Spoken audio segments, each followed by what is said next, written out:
예, 오늘은 그 13번째 마지막 강의로 그 모던 케미스트리 책 15장에 있는 일반적인 내용들에 대해서 차근차근 살펴보도록 하겠습니다. 첫 번째 개념으로는 그 지료를 집어넣은 것들이 종이에 보류되는 정도를 평가하는 시스템으로 다 두 가지가 있는데, 하나는 오버올 리텐션 개념과 또 다른 하나는 퍼스트 패스 리텐션 개념입니다. 두 가지가 다른 이유는 처음에 지료를 집어넣어 가지고 헤드박스에서 지료를 집어넣어 종이를 만드는데,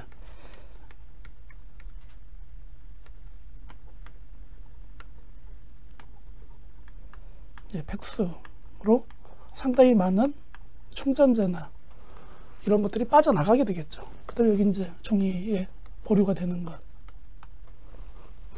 이렇게 처음 집어넣은 것들이 종이에 보류되는 것이 퍼스트 패스 리텐션이고, 근데 실제 종이 공장에서 이렇게 종이를 만들지 않고 이렇게 된 백수는 계속 재활용을 합니다. 그러면은 여기서 빠져나갔다고 해가지고 이 제거된 것이 아니라 다음 단계에 다시 사용이 되기 때문에 종이를 오랫동안 만들고 나서 공장에서 투입한 이런 여기 빠져나갔던 이런 충전재나 이런 것들이 얼마나 종이에 다시 다음번 사이클에서 보류가 될 수 있기 때문에 전체적인 공정에서 보류되는 정도를 오버올 리텐션 개념으로 설명을 하고, 첫 번째 공정에서 보류되는 것을 퍼스트 패스 리텐션 개념으로 설명을 합니다. 일반적으로 이 오버올 리텐션 값은 90에서 95% 값을 갖지만은 퍼스트 패스 리텐션 값은 20에서 90%까지 공정 조건에 따라서 다양한 값들을 갖습니다. 이 퍼스트 패스 리텐션은 어떤 것에 목표를 두는가에 따라서 퍼스트 패스에서 걸리는 미세분, 퍼스트 패스에서 걸리는 섬유, 퍼스트 패스에서 걸리는 충전재 등으로 세분화하게서 설명을 하기도 합니다. 그럼 어떠한 요소에 의해서 걸리고 어떤 것들은 빠질까요? 가장 기본적인 방법은 기계적으로 걸리는 겁니다. 이렇게 망을 만들었는데 이 망보다 큰 것들은 일반적으로 걸리겠죠. 하지만 망 사이즈보다 작은 것들은 이 망을 통과해서 나갈 것입니다. 이런 것들이 기계적으로 걸리게 만드는 요소고, 하지만 우리가 종이를 만드는데 콜로이드 물질들은 대부분 이 망을 빠져나가게 됩니다. 섬유를 제외한 다른 콜로이드 물질들은. 하지만 이 콜로이드 물질들은 응집을 시켜가지고 망 크기보다 더 크게 만들면은 빠져나가지 않고 또 잔류를 할 수가 있습니다. 기계적인 방법으로 걸리게 하는 것과 콜로이드의 응집, 이 두 가지가 중요하지만은 평량이나 초직의 속도나 헤드박스에서의 농도나 어떻게 초직기를 설계를 하는가, 그 다음에 충전재의 첨가 정도 등에 따라서 이런 것들이 좌우됩니다. 못하죠. 머신 스피드, 초직기의 속도가 빠를수록 진동이 크고 보류가 잘 안 되는 현상들이 나타날 것이고, 헤드박스에서 농도를 어떻게 가져가는 것과 초직기를 여러 가지 방식으로 설계를 하는데, 기존에 후드리니어 타입으로 할 건지 아니면 트윈 포머 타입을 할 건지 등에 따라서 다양한 형태의 보류가 달라지게 됩니다. 일반적으로 종이를 만드는 초직기에 들어있는 망의 크기들입니다. MD, 머신 디렉션 방향으로 이쪽은 약 0.1mm 정도, 크로스 디렉션 쪽은 약 0.25mm 정도, 이 대각선 방향은 0.27mm 정도의 크기를 가지고 있기 때문에 이 망 크기에서는 섬유는 여기 걸리겠지만은 미세분이나 충전재나 다른 약품들, 이 크기보다 작은 약품들은 보류가 되지 않겠죠. 어떻게 하면 보류를 시킬 수 있을까요? 섬유의 미세분을 붙이거나 미세분들끼리 작은 덩어리를 만들어서 여기에 걸리도록 하는 방법. 충전재는 섬유에 가서 달라붙도록 하고 약품들도 섬유에 달라붙도록 하면은 이런 성분들이 보류가 될 것입니다.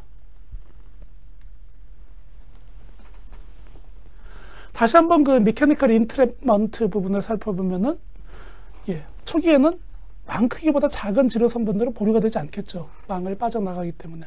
하지만 섬유와 섬유 사이에 지압이 형성되면서 이 섬유와 섬유에서 만들어진 네트워크 크기가 망 크기보다 더 작은 크기들이 만들어지기 때문에 위에서 섬유와 섬유 사이에 어떤 지압이 만들어지면은 이때는 작은 입자들이 보류가 되기 시작할 것입니다. 그래서 굉장히 단단한 구조를 갖는 위층과 그 다음에 러프한 구조를 갖는 와이어 사이드가 있는데, 와이어 사이드에서 더 많은 빠져나가는 현상들이 발생을 하고 위에서는 잘 걸리는 것들이 이루어지게 됩니다. 일반적으로 긴 섬유가 이런 미케니컬 인트랩먼트 방법으로 보류가 되지만 섬유들끼리 네트워크를 만들고 나서는 섬유들끼리 만든 네트워크는 앞에서 설명드린 초지기의 망보다는 훨씬 더 작은 구멍들을 만들기 때문에 이 다음에는 이 섬유의 그 네트워크에 보류되는 현상들이 발생을 할 것입니다.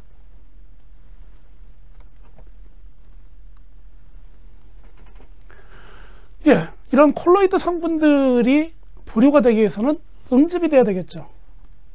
망 크기보다 작은 미세분이 망 크기보다 큰 덩어리가 되어야지만 그 망을 통과하지 않고 남아있을 수가 있을 것입니다. 그러기 위해서는 콜로이드 성분들을 응집을 시켜야 되는데, 이런 것들은 미세분을 덩어리로 만들어서 이 덩어리 안에 섬유와 미세분을 함께 가지고 있는 조금 더 큰 덩어리들을 만들면은 보류가 좋아질 것입니다. 그럼 어떤 방법으로 이렇게 응집을 만들 수가 있을까요?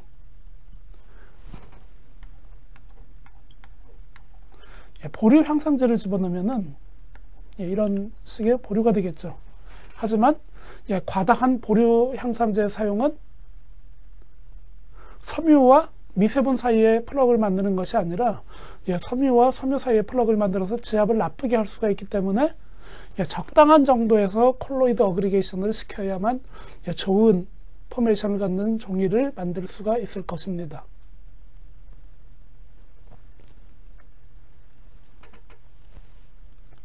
이런 보류 관련된 것들을 측정하는 다양한 장비들이 있습니다. 크게 4가지 장비로 나누어서 설명을 하는데, 한 가지 방법은 정적인 조건에서 가라앉는 속도를 테스트하면 됩니다. 정적인 조건에서 얼마나 천천히 가라앉는지. 두 번째는 여수도 측정기를 사용하기도 합니다. 세 번째는 원통형 초지기에다가 넣고서 수초지를 해가지고 그 수초지한 종이에 잔류하는 것을 가지고 보류를 연구하기도 합니다.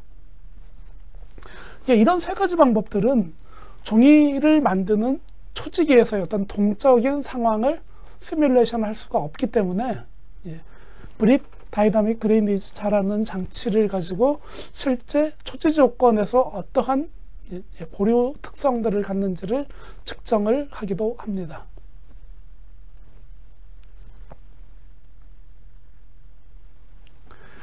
이 그림은 일반적으로 여러분들이 보게 되는 여수도 측정기입니다. 캐나디안 스탠다드.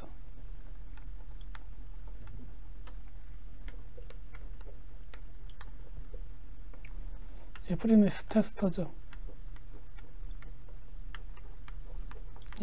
그래서 CSF 여수도 값을 표시할 때 이것이 캐네디안 스탠다드 프리니스 테스터를 사용을 해서 측정한 값들입니다.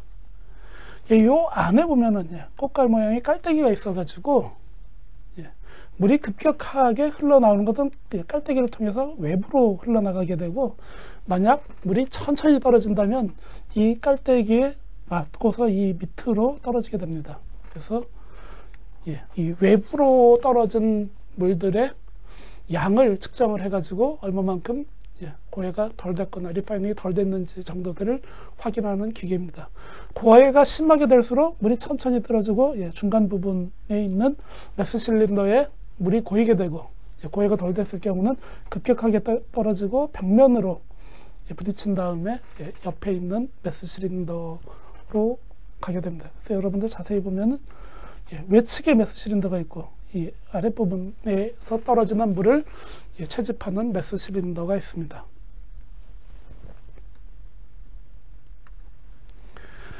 이런 장비도 여러분들 흔히 볼 수 있는 장비 중에 하나인데요. 이것은 원통형 초지기입니다. 이 부분에다가 물을 채워넣고, 지료와 물을 채워넣고 진공이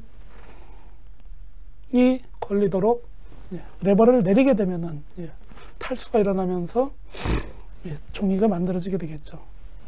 이렇게 만들어진 종이는 농도가 높지 않기 때문에 롤러다가 프레스를 해가지고 다른 종이에서 수분을 빨아들이고, 그리고 종이 형태를 갖추게 됩니다. 단점으로는 여기에 지료를 집어넣고 가라앉히는데, 물을 제거를 하는데 이런 상태가 상당히 동적이라는 거죠. 그래서 실제 종이 공장에서의 모션 디렉션의 이동이나 여기에 있는 바이브레이션 같은 현상들을 시뮬레이션 하지는 못하는 단점이 있습니다. 거기에 비해서 이 앞에서 설명드렸던 브릿 다이나믹 차의 경우에는 이 부분에 임펠러가 있고, 그 다음에 이 부분에 진동을 줄 수가 있기 때문에 실제 종이 공장에서의 어떤 그 동적인 상황을 시뮬레이션 하는데 도움이 됩니다. 이 스크린을 통과해서 빠지는 물과 여기에 빠지는 충전재 같은 것들을 측정을 해서 동적인 상태에서 얼마만큼이 보류가 되고 얼마만큼이 빠져나가는지를 연구하는 좋은 장비입니다.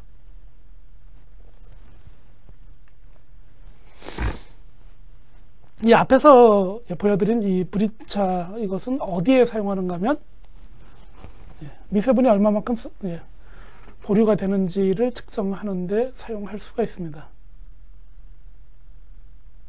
그리고 일반적으로 퍼스트 패스 리텐션에 해당되는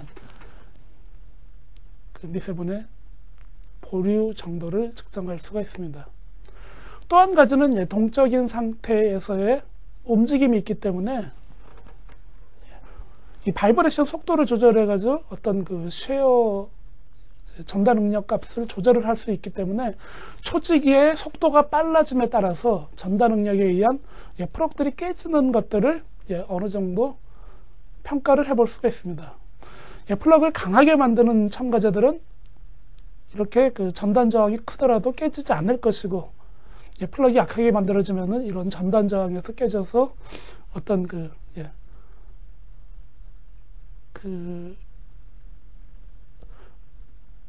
응집체나 아니면 그런 그 브릿지 상태들이 깨지는 것들을 그 전단 조건에 따라서 확인할 수가 있습니다. 그 다음에 보류에 영향을 미치는 다양한 변수를 가지고 실험을 해볼 수가 있습니다. 보류 향상제를 달리해 가지고 어떤 영향을 미치는지 확인을 할 수가 있고, 보류에 영향을 미치는 다른 그 외부 이물질들을 탐색을 할 수가 있고, 그때 보류와 관련된 전단 응력과 관련된 메커니컬 팩터나 그것들이 퍼스트 패스 리텐션에 미치는 영향 등을 탐구할 수가 있습니다.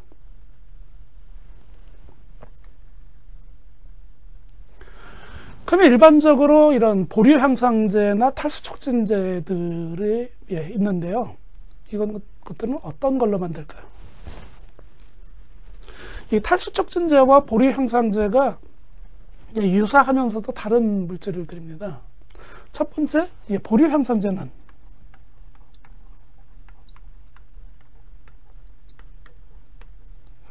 종이에 집어넣는 다양한 첨가물들이 종이에 잘 보류되도록 하는 것이 리텐션 에이드입니다. 그래서 우리가 앞에서 배웠듯이 알럼 계열 가장 많이 사용되죠. 3가가 효과가 있죠. 2가보다는 월등하게 우수한 능력을 가지고 있습니다. 또 다른 화합물로는 어떤 게 있을까요? 리텐션 에이드로 사용할 수 있는 또 다른 화합물. 전분이 있죠.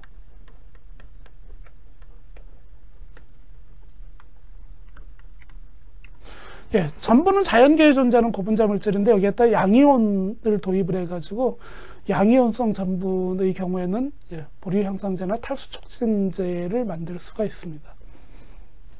그 다음번에는 석유화학에서 온 합성 고분자들이 있습니다. 가장 흔하게 사용하는 것은 양이온성 폴리아크릴 아마이드 계열일 겁니다. 이런 세 가지 종류의 보리 향상제나 탈수 촉진제들이 사용되고 있습니다.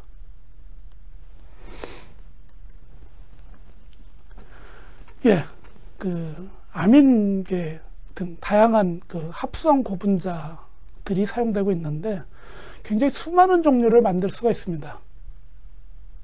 첫 번째는 골격 구조를 어떠한 반복 단위들이 구성을 하는가에 따라서 폴리아크릴아마이드계와 폴리아민계, 폴리에틸렌 이민계, 폴리아미도 아민계, 폴리에틸렌 옥사이드계 등 자연계 제지공업에서 약 5가지 종류의 골격 구조가 사용되고 있습니다. 또 이런 고분자들은 분자량을 중합 조건에 따라서 조절을 할 수 있는데 분자량이 1000에서 10만까지인 저분자량 고분자 또는 10만에서 100만까지의 중간 크기의 분자 아니면 분자량을 100만에서 500만까지로 만든 높은 분자량을 갖는 고분자 물질을 만들거나 아니면 아예 500만 이상의 초고분자를 만들기도 합니다. 이런 고분자들은 비이온성일 수도 있고 양이온 구조를 갖도록 할 수도 있고 음이온 구조를 갖도록 할 수도 있고 마지막으로는 양이온과 음이온 구조를 다 갖도록 또 제품을 설계할 수가 있습니다.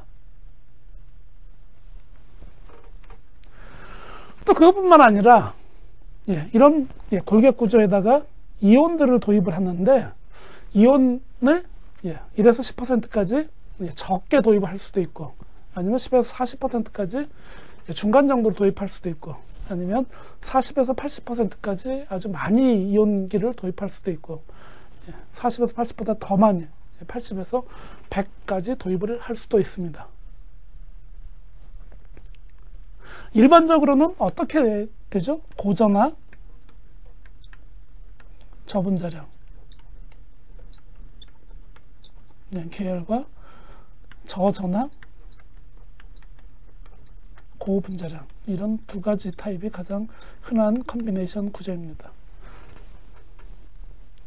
그 다음에 공장에 납품하는 형태에 따라서 에멀전 상태로 납품되는 경우와 수용성 수용액으로 납품되는 경우 그 다음에 건조된 분말이나 입자로 납품되는 경우들이 있습니다. 요즘은 이런 거 말고 또 한 가지가 있는데 선형 고분자와 분지형 고분자 등으로 구별을 하기도 합니다. 브랜치드와 선형, 리니어 선형 고분자와 선형 구조의 중간중간 가지를 가지고 있는 브랜치 구조도 만들어지기도 합니다. 아민 계열과 아마이드 정의를 한번 살펴보죠. 일반적으로 화학에서 아민이라고 하는 것은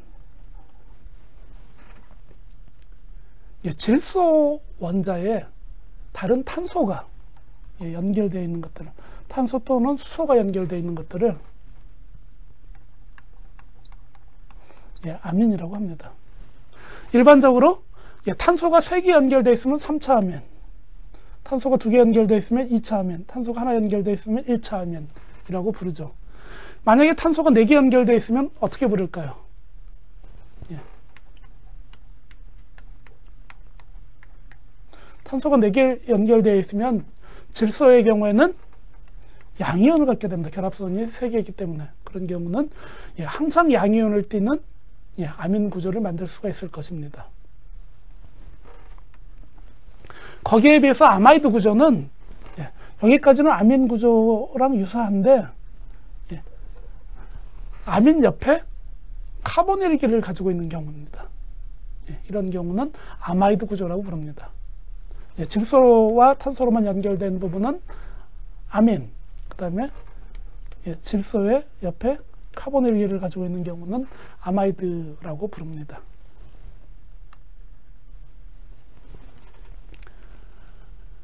가장 널리 흔하게 사용되는 것이 폴리아크릴아마이드입니다. 이 구조가 아마이드 구조죠. 그 다음에 여기 이중 구조를 아크릴 구조라고 일반적으로 고분자에서 부릅니다. 근데 이것을 고분자화 반응을 시키면은 여기에 있는 이중 결합들이 단일 결합이 되는데 이렇게 결합을 해서 만든 고분자는 폴리아크릴. 그 다음에 여기가 아마이드 구조가 되겠죠. 폴리아크릴 아마이드 구조를 약칭으로 폴리아크릴 아마이드 해서 팸이라고 부르기도 합니다. 그래서 이 폴리아크릴 아마이드를 만드는 방법은 아크릴 아마이드 단량체를 중합 반응을 시켜서 만들게 됩니다. 이렇게 만들어진 폴리아크릴 아마이드는 이온을 띠고 있질 않아요. 그러면은 우리가 널리 사용하는 양이온성 폴리아크릴 아마이드를 만들기 위해서는 이 아크릴 아마이드에다가 양이온을 도입하는 또 다른 화학 반응들을 시켜야 합니다.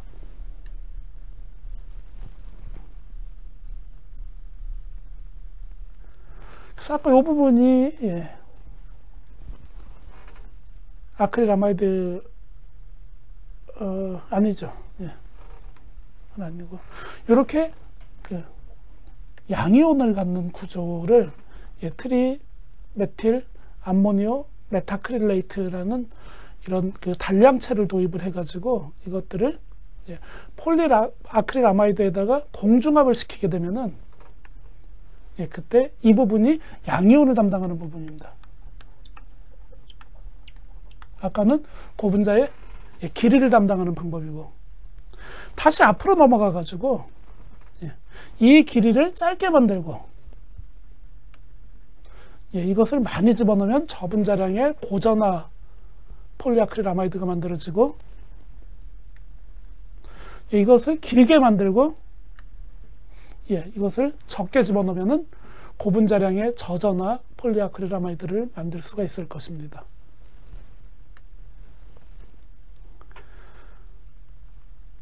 양이온 폴리아크릴 아마이드를 만드는 방법 중에는 이런 폴리아크릴 아마이드에다가 포름알데하이드와 아민 구조를 반응시키면은 이 NH2 부분에서 포름알데하이드가 끼어든 분자와 그 다음에 아민 구조를 만들게 됩니다. 이렇게 만들어진 구조는 3차 구조인데 여기에 한 개에 더 많은 R그룹이 달라붙게 되면은 4차 구조가 되면서 항상 양이온이 되게 됩니다. 그래서 이런 반응으로 만드는 구조는 3차 아민 구조고 3차 아민은 pH에 따라서 여기에 수소를 가지고 양이온이 되는 조건과 그 다음에 중성 조건을 지나면서는 이 수소가 떨어져 나가서 중성 상태로 존재하는 분자로 이온화가 됩니다. 거기에 비해서 이 4차 이온을 만들고 싶으면은 여기에다가 메틸 클로라이드를 집어넣으면은 다이메틸 설페이트에다가 메틸 클로라이드까지 집어넣으면은 4차 양이온을 만들게 되고 전 범위의 pH에서 항상 양이온 상태를 유지를 합니다.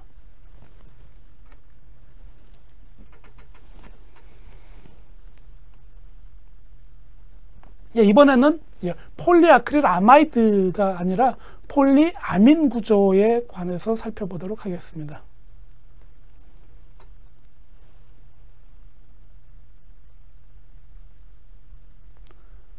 양이온성 폴리아민 구조를 합성하기 위해서는 앞에서 마찬가지로 이런 4차 아민을 만들어야 되는데, 이 4차 아민은 이런 에폭사이드 구조를 갖는 부분과 아민 구조와 그 다음에 골격과 반응을 시켜가지고 4차 아민을 만들게 되고, 이 경우에 아민 구조가 양이온을 가질 수 있도록 되어 있습니다. 그다음 여기 사용하는 이 화합물은 에피크로로하이드린인데, 이것은 어디에 또 사용될까요? 여러분들, 수변지력 증강제를 만드는데,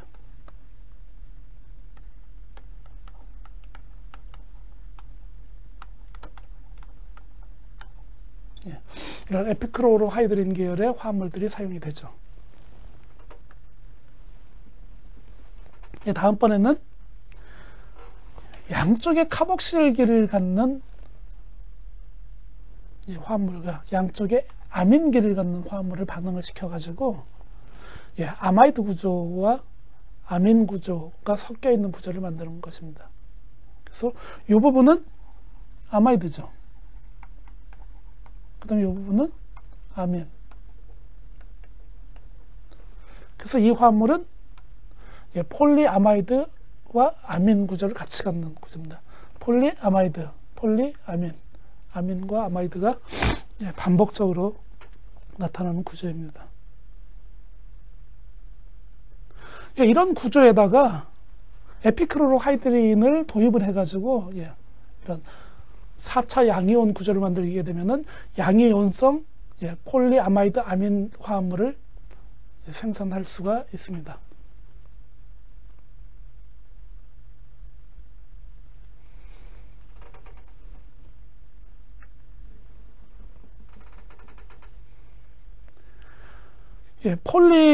폴리데드막이라는 화합물을 만드는 화학 반응들입니다. 아릴 클로라이드를 아민 화합물과 반응을 시켜가지고 양이온 화합물을 만들고, 그 다음에 이 구조들이 여기서 링 구조를 만들면서 여기가 라디칼이 되는 반응들이 지속되면은 폴리데드막 화합물을 합성할 수가 있고, 이 화합물은 이 부분이 4차 아민 구조예요. 4차 아민 구조라는 얘기는 전 pH 범위에서 양이온 구조를 갖게 되는 화합물입니다.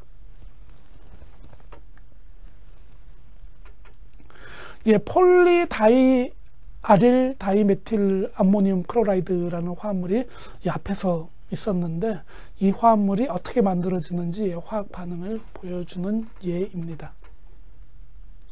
이런 구조도 전 pH 범위에서 4차 아민으로다 양이온 상태를 유지할 수가 있습니다.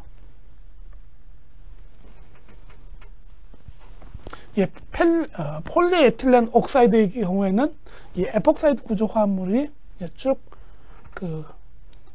고분자화 반응을 통해서 만들어지게 되고, 그 다음에 폴리에틸렌 이민 화합물의 경우에는 에탄올 아민과 황산이 반응을 해가지고 아미노 에틸 설포네이트가 만들어지고, 이것들이 다시 가성소다 반응을 해서 에틸렌 이민 화합물이 만들어지게 됩니다.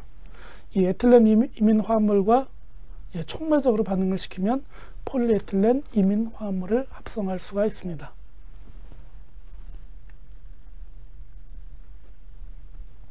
이 앞에 보여준 다양한 화학 반응식들을 설명드린 이유는 이런 것들이 일반적으로 고분자 화학 기법들을 사용해서 보류 향상제나 탈수 촉진제에 사용되는 기본 골격들입니다. 그래서 여러분들이 어떻게 해서 이것들이 고분자 구조가 되고 또 어떻게 양이온 구조들을 갖는지를 이해를 하시면은 이런 보류 향상제나 탈수 촉진제들이 작용 메커니즘을 이해하는 데 도움이 될 것 같아서 자세하게 설명을 드렸습니다.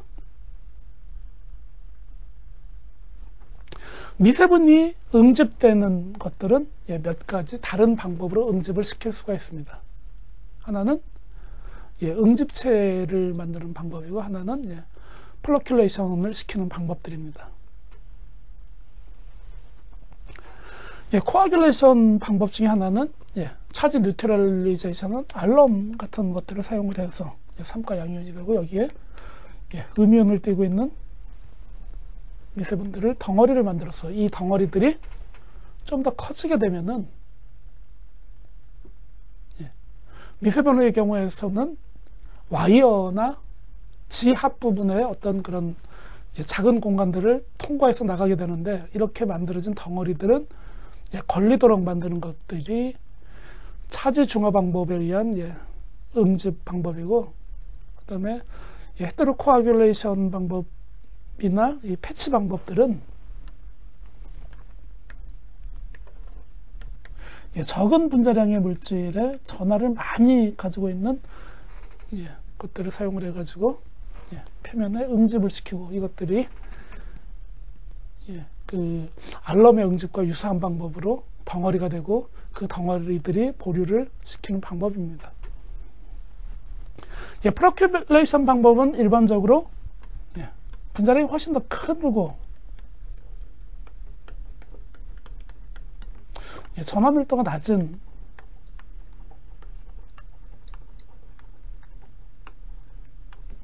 첨가제들인데,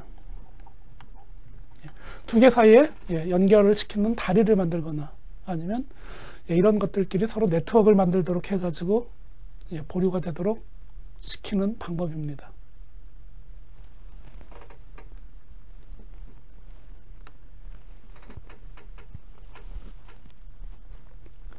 이 앞에서 아민이라는 말과 또 이민이라는 말이 나왔는데요.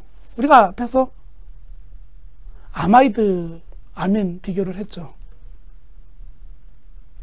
이민 구조는 이렇게 탄소와 질소 사이에 이중결합을 가지고 있는 것을 일반적으로 이민 구조라고 합니다. 근데 이것들이 어떻게 만들어지는가 하면은 화학적으로는 기본적으로 카본 1개를 가지고 있는 물질에 아민기하고 반응을 해가지고 탄소와 질소 사이에 결합이 만들어지고, 결합이 만들어진 후에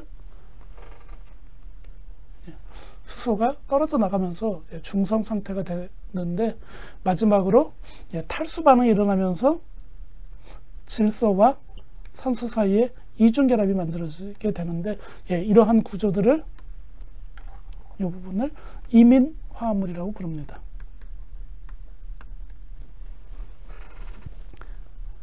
유사하면서도 좀 달라요. 여기가 단일결합이라면 뭐라고 부를까요? 단일결합이라면 아민이죠. 근데 여기에 이중결합, 이중결합이 존재하는 경우가 이민계 화합물입니다.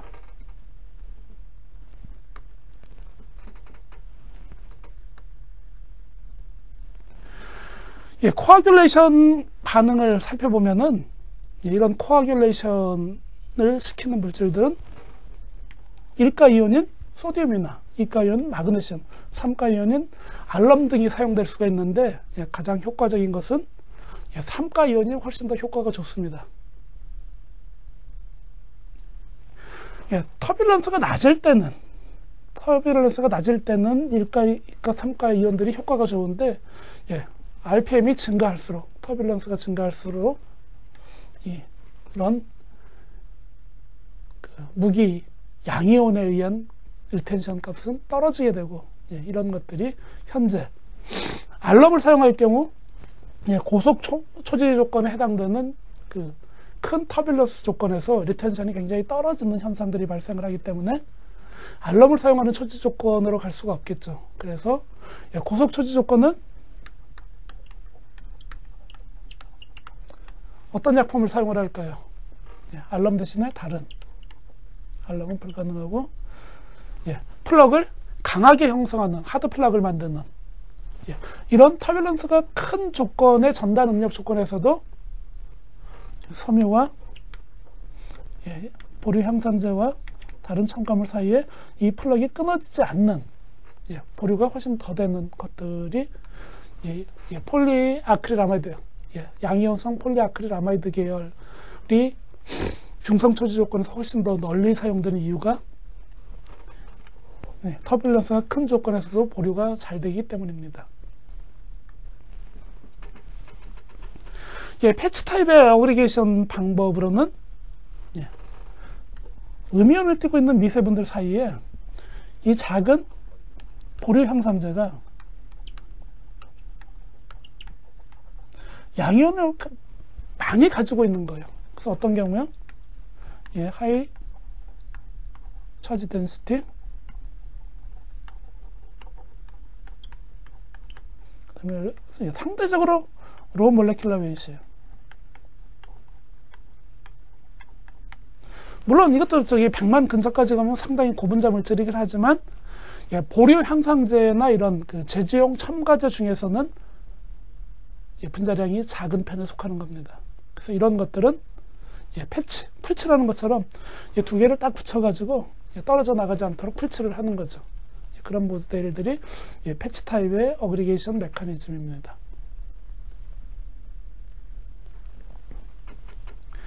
두 번째로 이거보다는 분자량은 크고 전하 밀도가 낮은 고분자들은 브릿지를 형성을 하는데 두 개의 음이온이 있는 부분과 이건 어떤 거가 될까요? 미세분이라고 일단 가정을 하죠. 미세분과 미세분 사이에 서로 연결을 하는데 이 중에서 브릿지 중에서 중간중간 양이온이 있어요. 그렇죠? 왜? 분자 길이는 길고 양이온 밀도는 낮죠. 이 양이온을 띠고 있는 부분들이 표면에 달라붙고 이건 다른 미세분의 표면에 달라붙고 그래서 이것들이 다리를 만들게 되는 겁니다. 그래서 이렇게 되면은 두 개 사이에 다리를 놓아주게 되고 이 다리가 끊어지지 않으면은 이것들은 덩어리처럼 작용을 하겠죠. 느슨한 결합이지만은 그 고속 초지 조건에서 깨지지 않고 살아남게 되면은 보류를 시킬 수 있는 어떤 그런 원천이 될 것입니다. 앞에서도 설명을 드렸는데 여러 가지 다양한 타입의 고분자 물질들을 만들 수가 있습니다. 전하 밀도가 낮은 물질과 전하 밀도가 중간인 물질, 그 다음에 전하 밀도가 아주 높은 물질들을 만들 수가 있죠.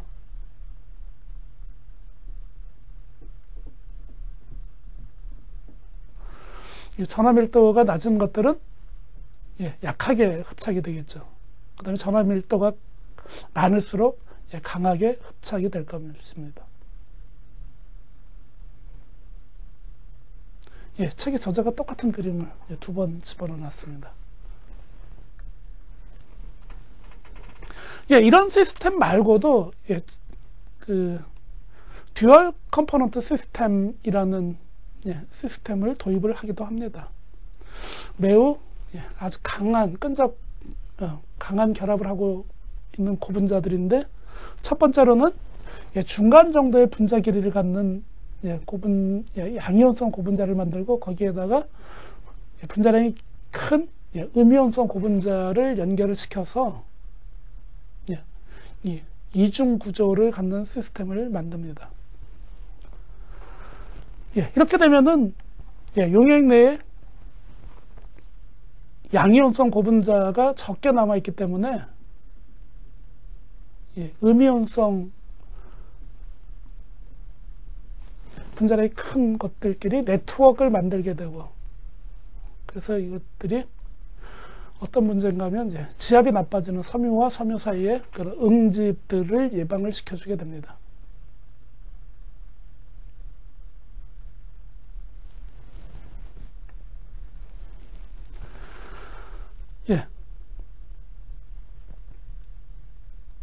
듀얼 폴리머에 의해서 만들어지는 시스템에 대한 예인데 첫 번째는 섬유 미세분 표면에 양전하를 많이 가지고 있는 것들이 양쪽에 양전하로 전하가 역전된 표면을 만들게 됩니다. 그럼 이렇게 되면은 이렇게 전하가 역전된 표면들이 있는데 여기다가 두 번째 분자량이 큰 음이온 고분자들이 이렇게 만들어진 두 개의 이런 덩어리들을 연결을 시켜줘서 이런 경우에 이 결합은 높은 전달 능력도 견딜 수 있도록 설계가 되어 있기 때문에 현재 고속 초지 조건에서 이런 플러그가 깨지지 않고 보류가 되도록 도와주는 그런 약품들의 메커니즘입니다. 소프트 플러그이라는 게 있죠. 이 소프트 플러그는 일반적으로 플러큘레이션이 됐는데 굉장히 약한 수준의 플러큘레이션들입니다. 정적인 상태, 아까 말씀드렸던 원통형 초지기를 사용하는 정적인 상태에선 이런 플러그들이 와이어의 망을 통과하지 않고 보류가 되어 남기 때문에 그런 상태에서는 좋지만은 언제 터뷸런스나 그 전달 능력이 약한 상태에서는 보류가 됐는데 터뷸런스가 커지게 되면은 그때는 보류도 값이 상당히 줄어들게 됩니다. 이런 소프트 플러그는 염이나 적은 자량의 폴리일렉트로라이트이 만들게 되고 이런 것들이 현재 고속 초지 조건에서는 잘 안 맞는 시스템입니다. 그래서 현재 고속 초지 시스템 터뷸런스가 상당히 커지게 되면은 더 큰 응집체, 깨지지 않는 응집체를 만들어야지 종이에 보류를 시킬 수가 있습니다.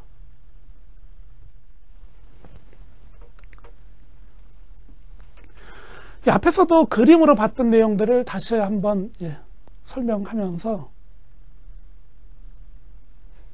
비교를 하고 있는데 책을 만드신 분들이 전문가들이 아니라서 오타가 있는 거죠. 이것은 NaC1이 아니라 소디움 클로라이드,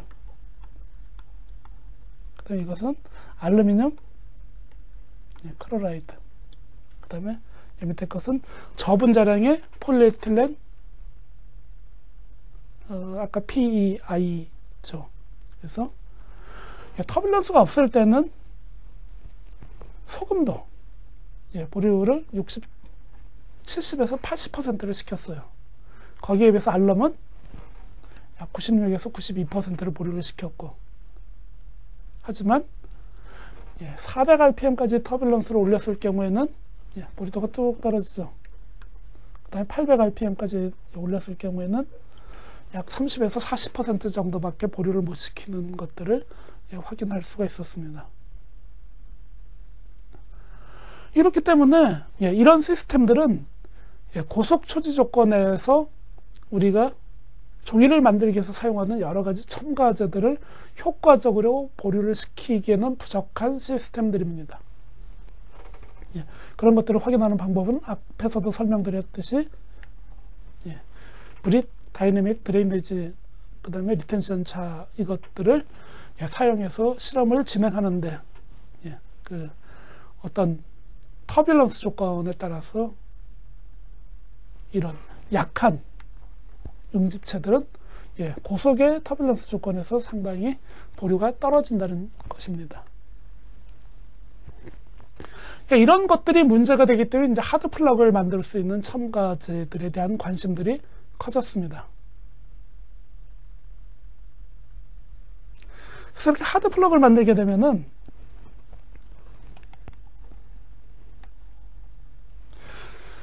터뷸런스가 크든 작든 아니면 전달 능력이 크든 작든 보류 효과가 굉장히 좋습니다. 물론 터뷸런스에 의해서 깨지면 잘 다시 만들어지지는 않지만 리플러큘레이션이 잘 일어나지는 않지만 앞에서 설명드렸던 그 알럼이나 저분 자량보다는 훨씬 더 잘 보류가 되는 시스템들입니다.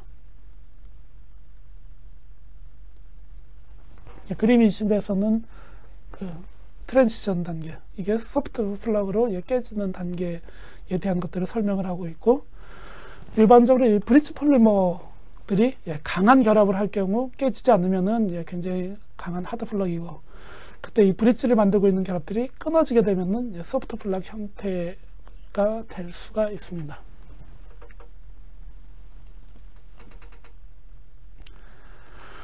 예, 1000rpm 조건까지의 강한 전달 능력 조건에서도 일반적으로 70% 이상 이 보류를 시키는 것들이 이런 계열들이고, 만약에 이것들이 끊어져 가지고 다시 만들어지는 것들, 그런 시스템들 두 번째, 세 번째를 하더라도 보류도가 떨어지기는 하지만 이런 것들은 계속 보류 효과를 발생을 시킨다는 것입니다.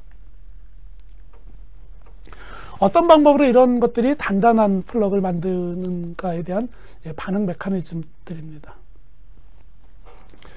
전압 밀도가 크죠?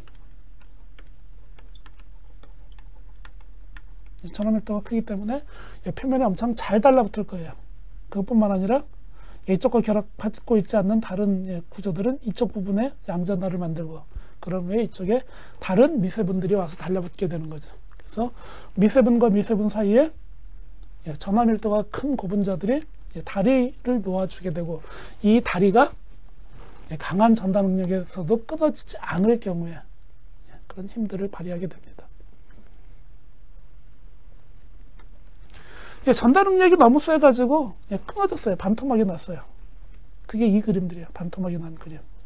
하지만 여기에 다른 것들이 와서 다시 플러큘레이션이 되는데, 이때 만들어지는 플러큘레이션은 앞에서 만들어진 이 플러큘레이션만큼 강하지가 않기 때문에 이 경우에는 70% 이상이 보류가 되어 있지만, 이것은 약 40% 수준이 보류가 되는, 1000rpm 정도의 터뷸런스 조건에서 약 40% 정도가 보류되는 것들을 앞에서 그림으로 보여드렸습니다.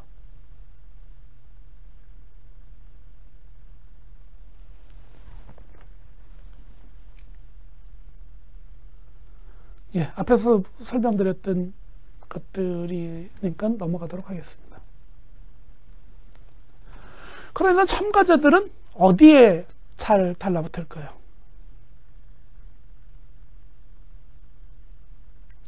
이런 것들은 비표면적에 관련된 이야기들은 앞에서 나온 그림이죠. 표죠. 비표면적이 크면은 흡착이 잘 된다는 얘기입니다. 우리가 양이온성 전분을 집어넣었을 때 가장 비표면적이 작은 섬유는 1 정도를 흡착을 할 경우 충전자는 4, 미세분은 5. 롭소진 사이즈의 경우에는 이런 현상들이 미세분에 훨씬 더 잘 응집되는 것을 확인할 수가 있고, 분산형 로진 사이즈의 경우에는 미세분과 충전재의 섬유보다 약 16배에서 20배 정도 더 잘 흡착된다는 연구 결과입니다.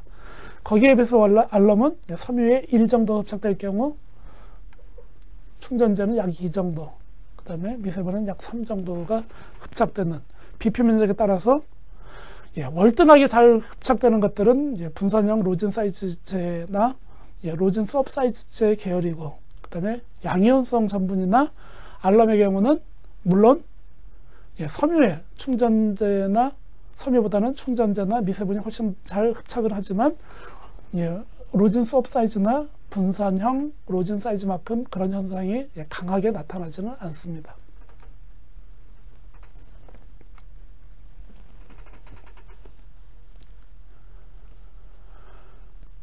보류 향상제를 사용하지 않을 경우에는 톱층에는 보류가 잘 됩니다.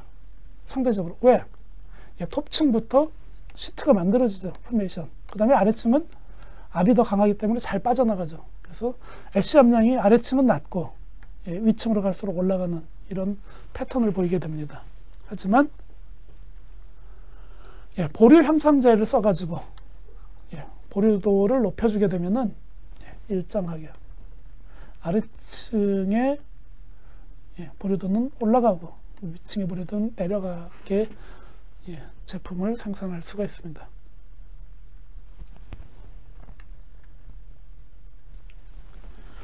다음번에 설명드리는 것은 지압 개선제입니다.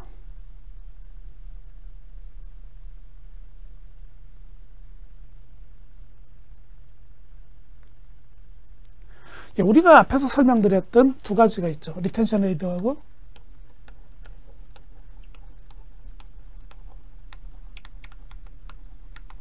드레이네이지 에이드, 탈수 촉진제와 보리 향상제는 기본적인 메커니즘이 어떤 거예요? 응집을 시켜서 미세분을 응집을 시키거나 섬유에 응집을 시키거나 아니면 미세분끼리 응집을 시키게 되면은 섬유에 응집을 시키는 건 일반적으로 리텐션 에이드 개념이고 미세분끼리 응집을 시켜서 더 크기가 커지고 크기가 커져서 상대적으로 표면적이 줄어들게 되면은 섬유가 물과 만나는 표면적이 줄어들게 되면은 탈수 속도가 향상이 됩니다. 그래서 상당히 리텐션 에이드나 드레이네이지 에이드는 분자량이나 전하 밀도를 설계를 다르게 하긴 하지만 기본적인 메커니즘은 음이온과 음이온을 연결시켜주는 양이온 고분자의 메커니즘을 가지고 있습니다. 근데 이런 것들을 많이 사용하게 되면 어떤 문제가 생기는가 하면 미세분과 미세분 사이의 응집이 아니라 섬유와 섬유 사이의 응집을 만들어 놓으면 어떻게 될까요? 이것은 한쪽에는 섬유가 많이 몰려 있고 응집이 되어 있는 부분은, 응집이 되어 있지 않은 부분은 섬유가 굉장히 부족한, 그래서 어느 부분에는 섬유가 몰려 있고 어느 부분에 섬유가 부족하다면은 섬유가 부족한 부분은 강도가 떨어질 거고 섬유가 풍부한 부분은 강도가 더 나가기 때문에 강도적 불균일성이 발생을 하죠. 그런 경우에 찢어지는 현상들이 일어나게 될 것입니다. 그런 것을 막고 종이가 있으면 종이 표면에 일정하게 섬유가 분포되도록 도와주는 약품이 포메이션 에이드입니다. 지압 개선제.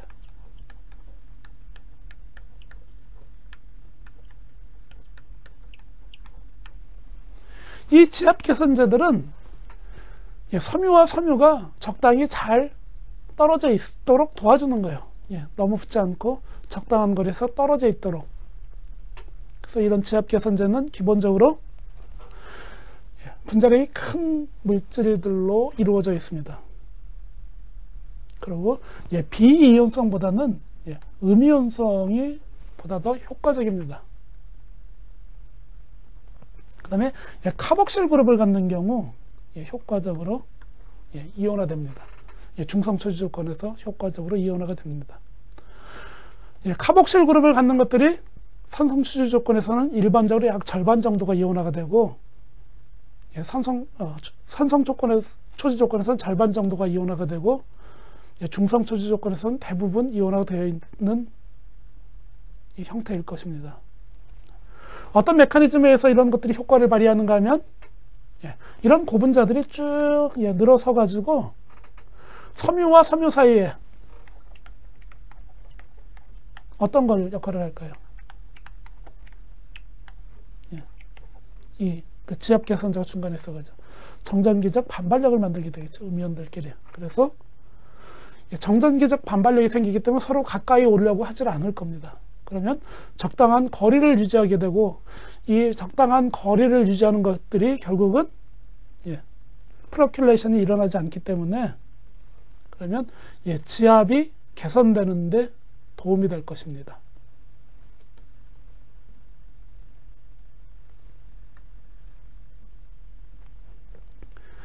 다시 정리를 하면 보리향상제는 알럼이나 저분자량, 폴리일렉트로 저분자량의 전해질이 사용되는 경우는 굉장히 약하고 소프트 플락이 만들어지는데 이런 플락들은 터뷸런스 조건에서 또는 고속 초지 조건에서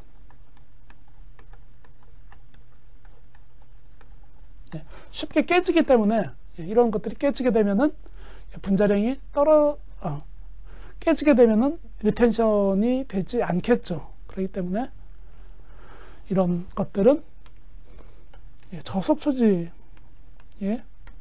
가능한 것들입니다. 저속 초지 조건.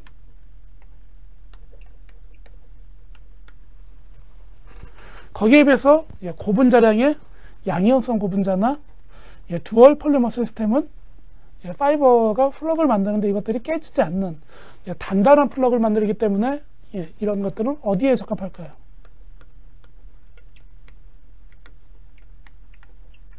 예, 고속 초지 조건에 적합합니다. 예, 이렇게 단단한 플러그이지만은 아주 큰 전달 능력 조건이나 터뷸런스 조건에서 이것들이 깨져가지고 덩어리가 깨진 다음에는 어떤 현상을 발생한다랬어요? 소프트 플락과 같은 성질을 갖게 되는, 일부는 보류가 되지만 깨진 다음에는 이런 그 플락의 성질들이 바뀌게 됩니다.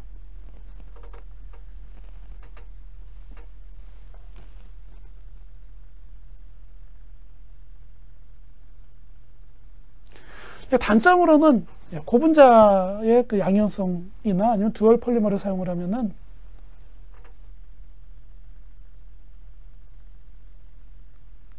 강한 플락을 만들 수가 있어요. 강한 플락. 잘 안 깨지는 플락을. 그러면은 이거는 어디에 좋아요? 보류 향상에는 좋죠. 하지만 이런 강한 플락이 만들어다 보면은 섬유 사이에 플러큘레이션이 발생을 합니다. 그럼 어떻게 될까요? 섬유 간에 플러큘레이션이 발생을 하면은 지압이 나빠지죠.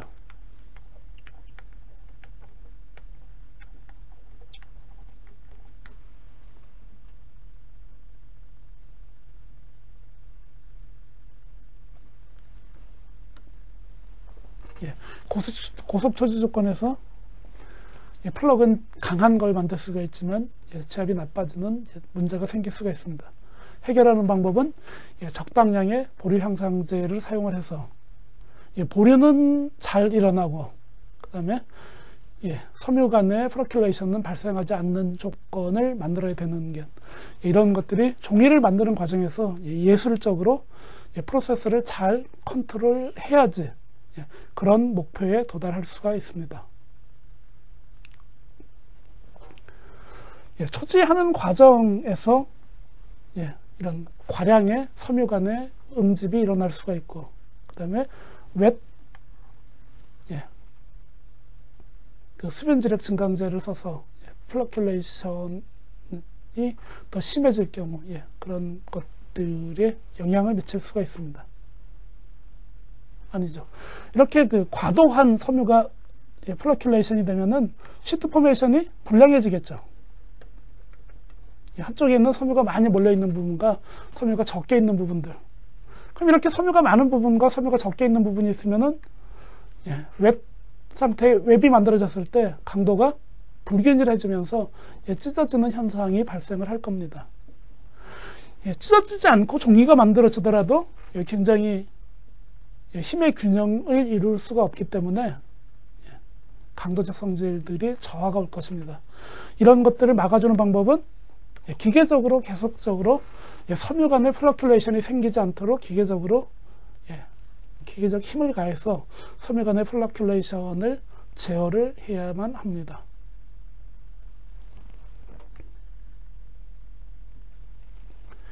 탈수와 관련된 것들인데, 탈수는 주로 어디에서 이루어질까요?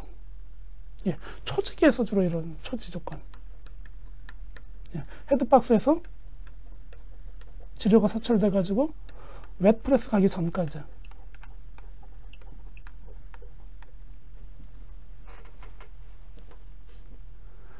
그래서 이렇게 탈수가 되면서 물이 빠져나가면서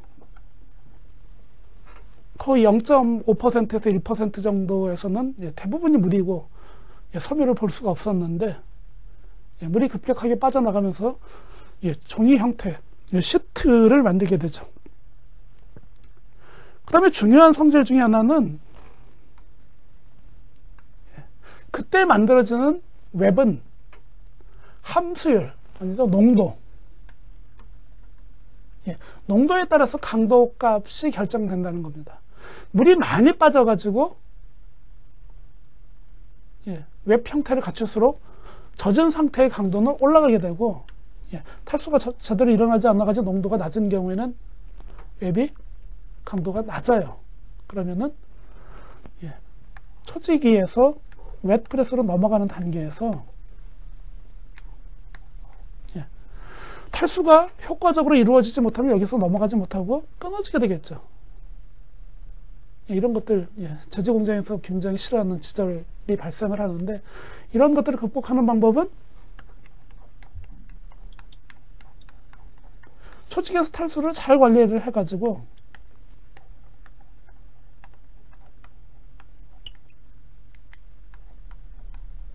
탈수를 잘 관리를 해가지고 여기에 넘어갈 때, 초지기에서 넘어서 웻프레스로 지나갈 때 충분한 강도를 발휘할 수 있을 만큼의 웻의 농도를 유지를 해야 됩니다. 그러기 위해서는 어떤 방법을 사용을 할까요?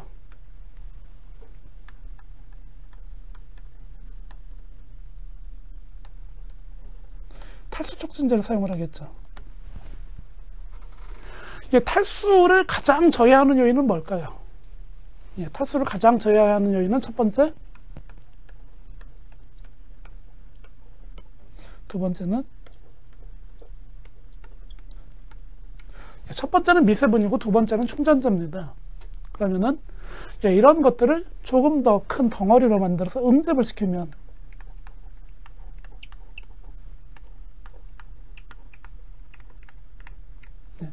이런 것들이 응집이 되면은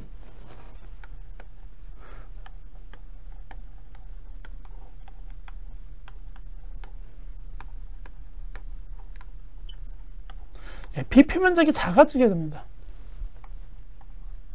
이렇게 4개의 각각 미세분으로 있을 때와 이것들이 응집이 돼가지고 이렇게 달라붙어 있을 경우에는 이 사이즈가 작아지게 되고 비표면적이 작아지게 되고, 그때 이 각 미세분이나 충전자가 하나가 물을 가지고 있을 수 있는 양들, 이것 때문에 탈수가 안 되는데, 이렇게 응집이 되고 나면은 이 주위에 가지고 있을 양들이 이때보다 줄어들기 때문에 물들이 신속하게 빠져나갈 수가 있겠죠. 여기에 붙어 있는 물들은 섬유와 물 사이에 친화력이 강하기 때문에 초지기에서 빠져나가지 않고 남아있으려고 버티는 물들이에요. 근데 이렇게 응집이 되면은 그 양들이 줄어들게 됩니다. 그래서 이런 탈수를 촉진시키는 것은 제지 공장에서 굉장히 중요한 공정 제어 기술입니다. 그렇지 않으면은 지속적으로 지절이 발생을 해서 현장 운전에 큰 문제들을 야기시킬 것입니다.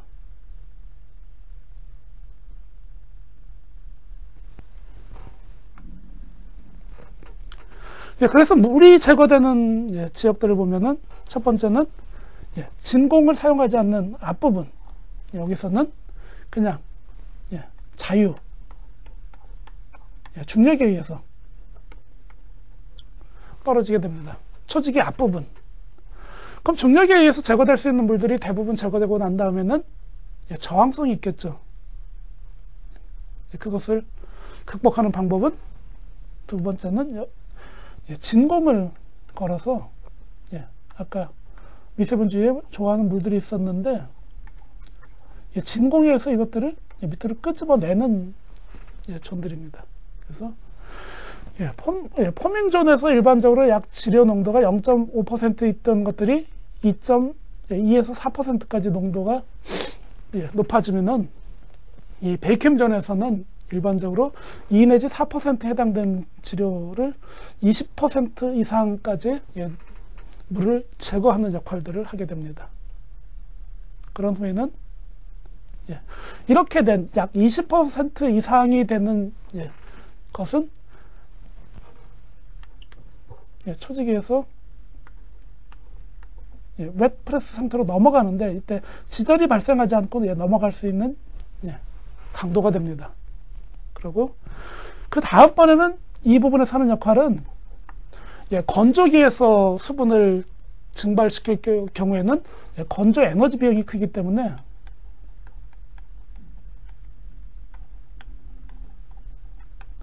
건조 에너지 비용을 줄이기 위해서 최대한 압착을 해서 프레스 사이를 통과를 시켜서 압착을 해가지고 이때 수분들이 제거되도록 하는데, 이 프레스 존을 통과하고 나면은 20에서 22%였던 물이 지료의 농도가 35에서 45%까지 올라가게 되고, 그 다음에 95%는 건조기를 통과하면서 만들어지게 됩니다. 이렇게 되면은 종이가 만들어지게 되는 겁니다.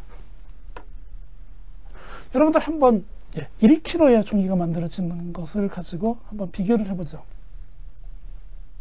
0.5%예요, 지료가. 그러면 이때 물을 얼마를 가지고 있을까요? 지료가 0.5%라는 것은 199kg의 물을 가지고 있었어요. 이것이 3%가 됐어요.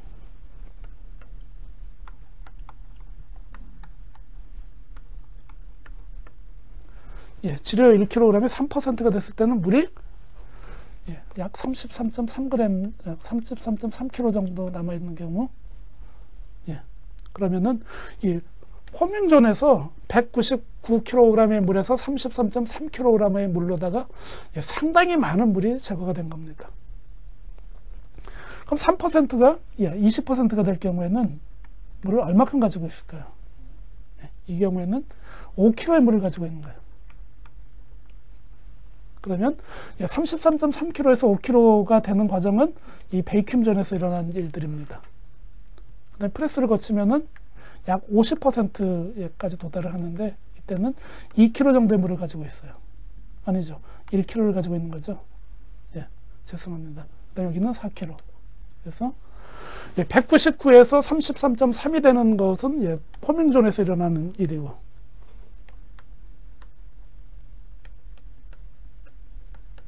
그 다음에 포밍존을 지나면은 4, 그 다음에 드라이존을 지나면 1이 되는 거예요. 이렇게 상당히 많은 물들은 포밍존에서 제거가 되고, 그 다음에 여기에서 저항성을 갖는 부분들을 베이킹존에서 제거를 하고, 그래서 실제로는 대부분의 물을 포밍존과 베이킹존에서 제거를 하게 됩니다. 그리고 제거하기 힘든 물들은 프레스존에서 압착을 시켜서 제거를 하고, 그래도 제거가 되지 않는 부분들은 건조기 부분에서 제거를 합니다.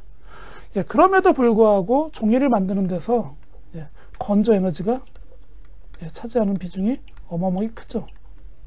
그렇기 때문에 종이를 경제적으로 만들기 위해서는 포밍존과 베이킹존과 프레스존에서 최대한의 수분을 없애야 되는 것들입니다.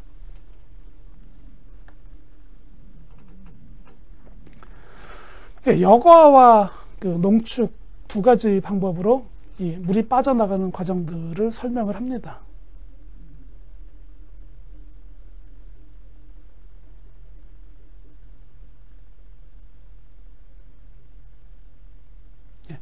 물이 자유롭게 이동을 하고 하나씩 쌓여가는 과정들을 필트레이션 과정으로 설명을 하고, 그 다음에 여러분들 필터로도 생각을 하면 돼요. 두꺼운 필터가 있는데 여기에 물이 통과하는 과정들, 이것을 필트레이션 과정 모델로도 설명을 할 수가 있습니다.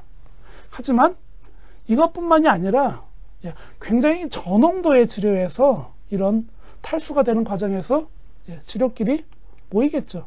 그래서 아까는 굉장히 먼 거리를 여행을 해야 되는데 위에 있는 물이 밑에까지 빠져나가려면은 이런 과정에서 이 길이가 짧아지는 것들, 이것을 띠크닝 현상으로 설명을 할 수가 있습니다. 그래서 물이 여과되는 것과 그 다음에 이 거리가 짧아지면서 농축되는 두 가지 현상에 의해서 물이 빠져나가는 것들을 설명할 수가 있습니다.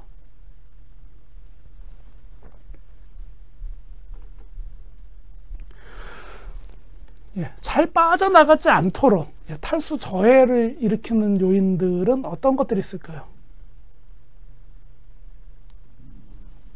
첫 번째는 여수도입니다. 펄프의 성질이에요. 고해를 많이 하면은 내부 피브릴화와 외부 피브릴화에 의해서 섬유 자체가 물을 좋아하는 물성을 갖기 때문에 이런 경우에는 탈수가 잘 안 될 거예요. 그 다음에 거기에 비해서 고해를 적게 한 것들은 탈수가 잘 될 겁니다. 또는 펄프 종류에 따라서 어떤 펄프는 여수도가 높은 지종이 있고 어떤 것들은 여수가 잘 안 되는 종류가 있을 것입니다. 수탉의 온도에 따라서도 탈수가 달라지게 됩니다. 일반적으로 온도가 올라갈수록 여러분 점도가 낮아지고 그러면 유동성이 좋아지죠. 그런 경우에 효과적으로 제거가 될 겁니다. 탈수가 일어날 것입니다. 그 다음에 표면 장력을 낮게 해주는 계면 활성제를 쓰면은 상대적으로 탈수가 촉진되리라고 생각을 합니다. 내부에 공기가 잡혀 있는 경우 탈수를 방해할 수도 있고, 충전재 함량 아까 설명드렸죠. 충전재와 미세분이 이 두 가지 요소가 탈수를 저해하는 가장 두 가지 물질이라고 했죠. 그다음에 섬유의 표면화학은 카복실기를 많이 갖는 섬유일수록 친수성이 좋아지고, 그러면은 이런 것들은 탈수가 느려지도록 할 것입니다.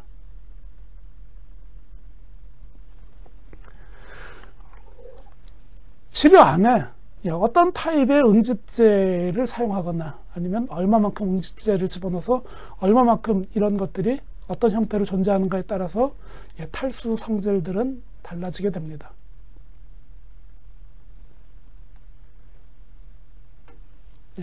탈수 촉진제는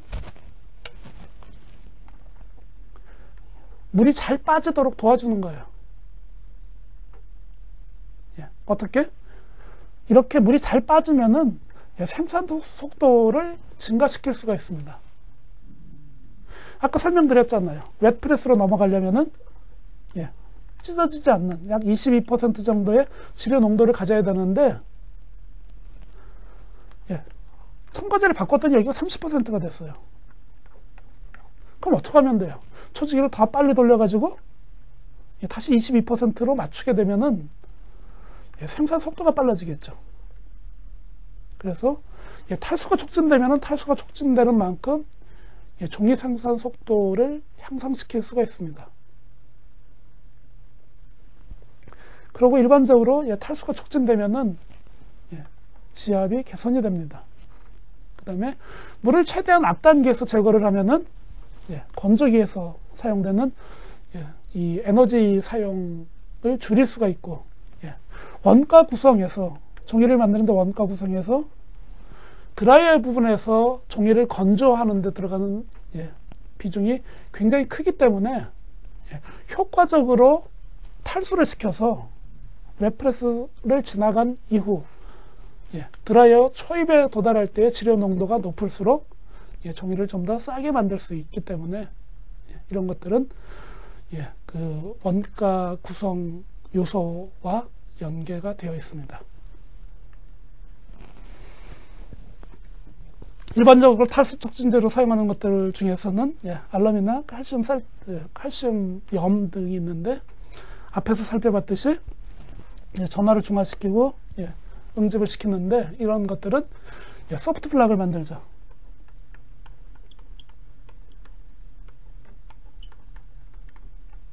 고속 처지 조건에서는 잘 되지 않는 문제점들이 있습니다. 거기에 비해서 고분자량의 양이온성 전분을 가지고 하면은 섬유 표면에 효과적으로 응집을 시킬 수 있습니다. 요즘은 그 마이크로 파티클 시스템을 도입을 하기도 하는데,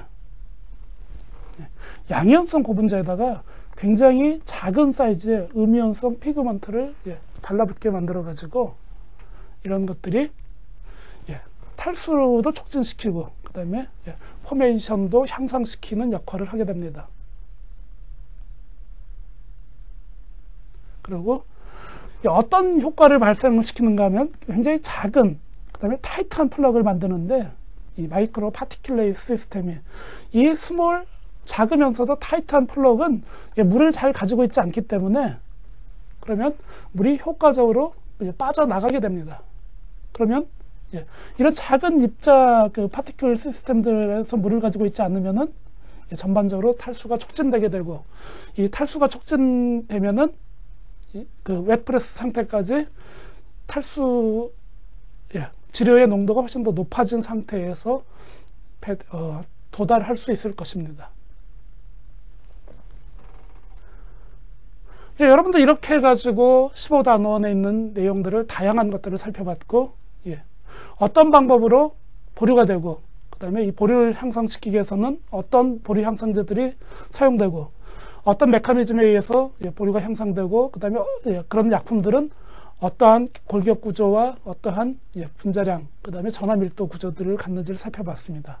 그리고 탈수 촉진제와 보류 향상제는 굉장히 비슷한 메커니즘에서 약간씩 다른데 예, 어떤 방법으로 그런 문제들을 해결하는지, 그 다음에 예, 지압을 개선하기 위한 지압 개선제는 예, 어떤 식으로 만들어지고 예, 적용이 되는지 등 부분들을 살펴봤습니다.